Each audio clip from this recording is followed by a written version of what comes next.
Sandman.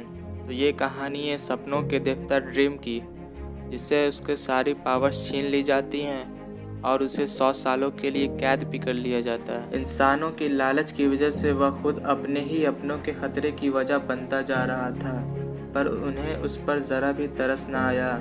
उन्होंने उसके अपनों को भी नहीं छोड़ा जो उसकी मदद करने आए थे। बढ़ते सालों तक उसने बस एक लम्हे का इंतज़ार किया और वह लम्हा उसे मिल भी गया, पर उसके उपकरण उससे चोरी हो गए थे, जिसके बिना उसका कोई वजूद न था। उसे अपने उपकरणों को ढूंढने की ज़रूरत थी।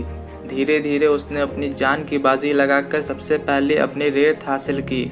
उसके बाद उसने जहन्नुम जाकर लूसीफर को हराया और अपना हेलमेट हासिल किया, और एक संकी से अपना रूबी भी हासिल किया, जिसके बीच में हमें एक बहुत महत्वपूर्ण बात बताई गई।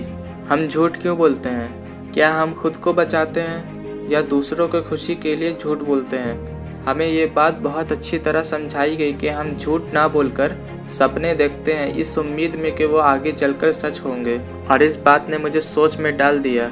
इस तरह हमारा पहला हाफ ख़त्म होता है, जिसमें ड्रीम एक अनंत जीवी को उसकी सारी शक्तियाँ मिल जाती हैं, और दूसरे हाफ में हमें सपनों के भंवर के बारे में बताया जाता है।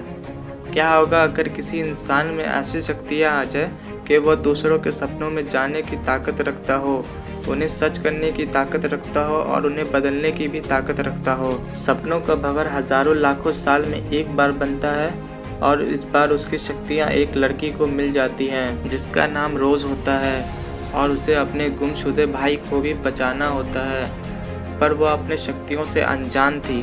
पर सवाल था कब तक? पर जब उसे अपनी शक्तियों का पता चला तो सपनों की दुनिया असल दुनिया से मिलने लगी, और इन वजहों से ड्रीम की शक्तियाँ भी कमज़ोर पड़ने लगी थी। पर वक्त रहते उसने रोज़ को सच्चाई दिखाई कि उसके बिना इस दुनिया का कोई वजूद ना होगा, और फिर सब ठीक हो जाता है। पर यहाँ हमारे सपनों की देवता की कहानी ख़त्म नहीं होती है, पर उसके लिए हमें और इंतज़ार करना होगा।